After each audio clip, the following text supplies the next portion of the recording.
Mesdames et messieurs, bonjour, bienvenue au Grand Entretien d'Instafrique. Aujourd'hui, nous recevons M. Abdoulaye Diop, associé du cabinet Mazars et président de la commission Afrique Sud-Sud au sein de la Confédération Générale des Entreprises Marocaines, la CGM. M. Diop, bonjour. Bonjour à Instafrique. M. Diop, merci de nous recevoir. Nous allons parler aujourd'hui de la coopération économique entre le Maroc et l'Afrique subsaharienne. Déjà, pouvez-vous nous décrire l'image qu'ont les entreprises marocaines sur ce continent qui est maintenant le nouvel Eldorado et qui est un fleuron du business et d'où le Maroc est très présent? Disons qu'aujourd'hui, le Maroc a compris, et les entrepreneurs marocains ont compris que leur zone de croissance aujourd'hui est le continent. Je m'explique, jusqu'à un certain nombre d'années récentes, le Maroc avait une vision vers les marchés classiques européens qui étaient les partenaires stratégiques. Depuis la récession, depuis la crise et concomitamment le développement de l'Afrique, les entreprises marocaines se rendent compte qu'il y a un grand gisement de croissance qu'ils ont à un moment délaissé et qui aujourd'hui présente beaucoup d'opportunités. C'est vrai qu'au départ, c'est un mouvement qui avait été initié par des acteurs, notamment bancaires, aériens, télécoms. Mais aujourd'hui, ça devient un véritable mouvement d'ensemble parce que les entreprises marocaines comprennent que le continent est un prolongement naturel du marché marocain sur le plan économique. Et aussi sur l'impulsion de Sa Majesté. Oui, il est clair que le grand coup d'impulsion a été donné par Sa Majesté à plusieurs niveaux. Au premier niveau, c'est que dès son accession au trône, il a eu plusieurs visites, ce qui a permis à beaucoup de Marocains de démystifier le continent, parce qu'ils se disaient, bon, si Sa Majesté y va, donc ça veut dire qu'il y a moins de risques qu'on le pense. Oui. Et deuxièmement, il a donné une dimension mixte, à la fois économique et sociale, à ces différentes visites. Donc c'est ce qui a permis effectivement de pousser les entreprises marocaines à y aller. Il a en fait mis un terreau très favorable. Et ce qui est encore plus intéressant, c'est qu'il est très innovateur en termes de démarche vis-à-vis de continent. C'est ce qui explique pourquoi, lors de la dernière tournée en mai 2015, on a lancé ce qu'on appelle les groupes d'impulsion économique, particulièrement au Sénégal et en Côte d'Ivoire, pour donner une nouvelle impulsion à cette coopération économique après un recul d'une dizaine d'années. Oui, mais maintenant, quelle est l'image que se font les entrepreneurs marocains? Est-ce une image carrément positive, quelquefois mitigée entre opportunités et risques? Quelle est l'image que vous avez en tant qu'expert de la question? Disons qu'aujourd'hui, il y a trois catégories d'entreprises marocaines. Oui. Il y a les entreprises marocaines qui pratiquent, qui ont déjà l'expérience et qui en tirent les fruits. Par exemple, les banques, les sociétés d'électricité, qui voient que les télécoms, qui voient que leur résultat est drivé par ces investissements qu'ils ont fait sur le continent il y a une dizaine d'années. Ces entreprises-là ont une vraie conscience que l'Afrique constitue pour eux un véritable relais de croissance. Il y a une deuxième catégorie d'entreprises, c'est un certain nombre d'entreprises qui ont été, mais qui n'arrivent pas toujours à se développer et donc qui effectivement ont un retour un peu mitigé parce que ces entreprises-là voient que d'autres font de très bons résultats mais qu'elles n'y arrivent pas. Donc ces entreprises ont peut-être une image un peu mitigée. Et il y a une troisième catégorie, c'est ceux qui n'y ont pas encore mis les pieds mais pensent y aller. Et celles-là sont plus la vision du risque parce qu'effectivement c'est des entreprises qui ne connaissent pas encore le continent. Donc il y a ces trois catégories, mais je pense que globalement aujourd'hui, avec en plus l'impulsion de Sa Majesté et les résultats que font certains groupes, les entrepreneurs marocains ont conscience qu'il y a des opportunités, même si ils savent que bon, c'est un acte d'investir, donc il y a des risques qui y sont attachés. Maintenant, quels sont les actes que vous avez posés en tant que président de la commission Afrique Sud-Sud au sein de la CGM pour pouvoir accompagner les entreprises marocaines dans leur,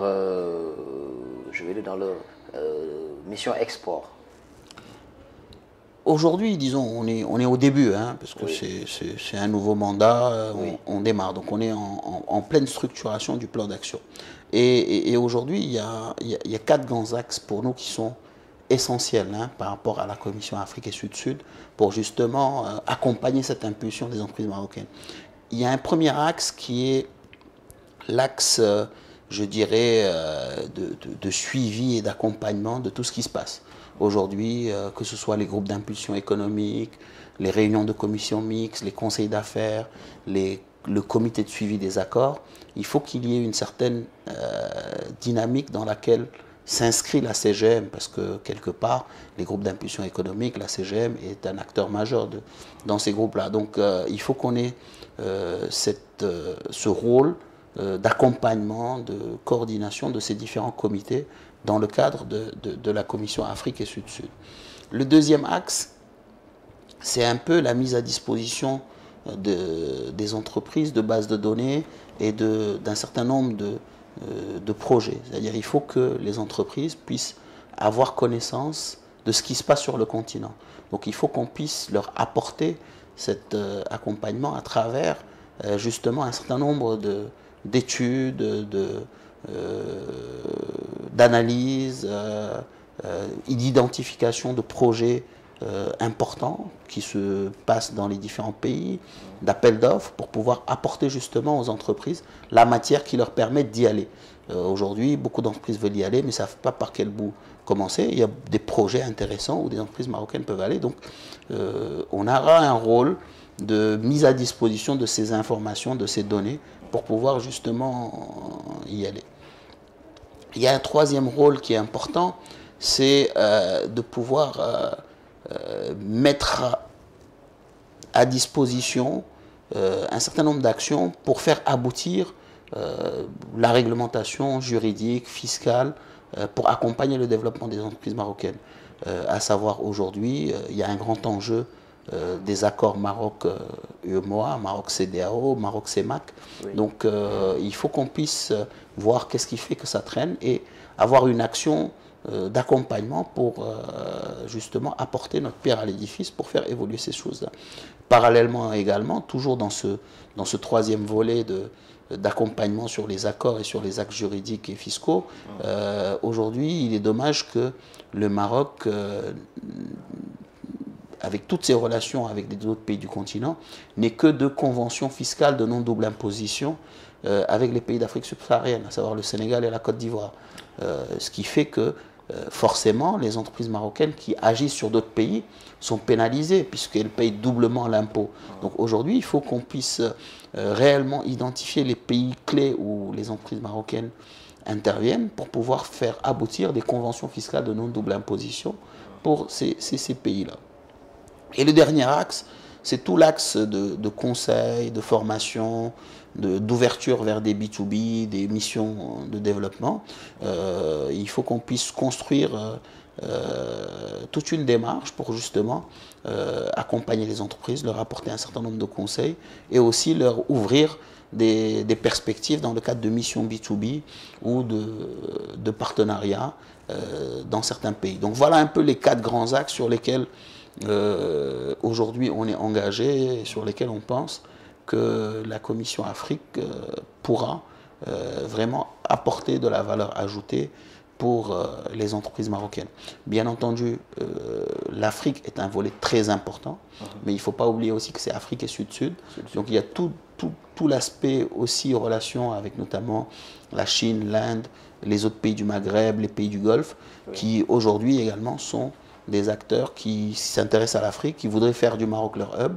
Donc on aura aussi un petit rôle à jouer dans ce dispositif-là. Donc voilà, résumé, les quelques éléments du plan d'action sur lesquels on compte vraiment apporter de la valeur ajoutée aux entreprises marocaines par rapport à leur ambition sur le continent et avec les autres acteurs des pays du Sud. D'accord. Maintenant, à part ces 4 axes, est-ce qu'il y a d'autres projets ou bien d'autres innovations qui sont dans le court terme ou bien au courant 2016, disons? Je pense que ces 4 axes sont déjà extrêmement importants. Oui. Si on arrive à faire quelque chose dans ces 4 axes, on aura largement réussi les éléments. Maintenant, bon, à court terme, bien sûr, on va très rapidement les enjeux à court terme, c'est les groupes d'impulsion. Hein. Oui. On a des calendriers, c'est des groupes d'impulsion qui ont été lancés sous la houlette de Sa Majesté et des chefs d'État des pays concernés. Il faut qu'on puisse très rapidement avoir des résultats. Donc c'est parmi les priorités aujourd'hui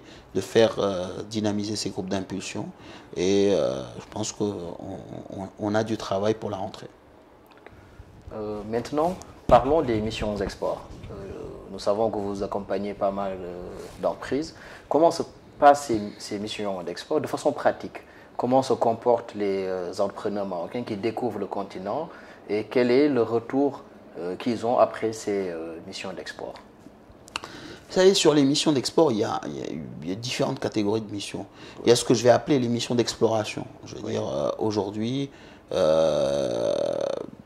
il y a des acteurs, notamment Maroc Export, qui organisent des missions où pendant une semaine, on fait 3 pays pour voir un peu quelles sont les opportunités. Missions qui peuvent être multisectorielles ou sectorielles. Ces missions d'exploration ont, pour moi, une vocation à faire découvrir le potentiel de 2 ou 3 pays en une courte période. Et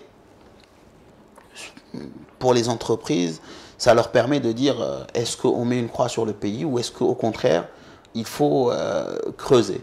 Mais normalement, c'est de l'exploration. Hein. Ce n'est pas sur une mission de cette nature que vous allez signer des contrats à moins que vous ayez fait un travail en amont. Mais ça vous permet très rapidement de voir le potentiel, d'avoir à disposition toute une logistique qui vous accompagne, d'avoir des B2B avec des acteurs et donc de pouvoir identifier des points de départ pour une suite. Donc ça, c'est une première catégorie de mission et je pense que depuis que Maroc Export a lancé ses missions sur le continent, il y a 5 ans, je pense que beaucoup d'entreprises qui sont aujourd'hui sur le continent n'y seraient pas y allées s'il n'y avait pas ces missions export. Et donc c'est à tout l'honneur de Maroc Export. Il y a une deuxième catégorie de missions qui sont plus ciblées, qui sont aussi organisées quelquefois par Maroc Export, qui sont des missions sectorielles avec des petits groupes sur un pays ou deux pendant une période plus longue. Celles-là, elles sont encore plus concrètes parce qu'elles permettent déjà de cibler un secteur, d'avoir identifié au préalable le potentiel de ce secteur et de donner du temps aux entreprises pour réaliser la démarche commerciale. Et souvent, c'est une dizaine, une quinzaine d'entreprises. Donc là aussi, Maroc Export en fait énormément et c'est une très bonne opportunité pour des entreprises pour creuser et approfondir une fois qu'ils ont identifié au préalable qu'il y avait un potentiel dans un pays. Donc ça, en général, là aussi, comment ça se passe? Il y a des présentations des potentialités du marché, des barrières, des possibilités des acteurs. Et ensuite, il y a des rencontres B2B. Et après, tout au long, il y a des visites d'entreprises, ce qui permet d'approfondir par rapport à ce qui a été fait dans le B2B. Et surtout, élément très intéressant, il y a par la suite une incoming mission, c'est-à-dire que les entreprises qui ont été visitées et qui présentent le plus de potentiel de partenariat sont invitées au Maroc pour poursuivre la démarche. Donc il y a un accompagnement qui va jusqu'au bout. Donc là aussi, c'est des missions qui sont très intéressantes et qui permettent de pousser et de creuser. Après, il y a aussi des missions qui sont faites en partenariat. Maroc Export le fait quelquefois en partenariat avec des banques ou d'autres acteurs. Récemment, il y a eu la deuxième mission avec la Banque Centrale Populaire. Donc ça aussi, c'est intéressant. Et après, il y a une dernière catégorie de missions, c'est les entreprises qui prennent l'initiative elles-mêmes d'aller faire une mission sur le terrain avec des consultants ou tout seul.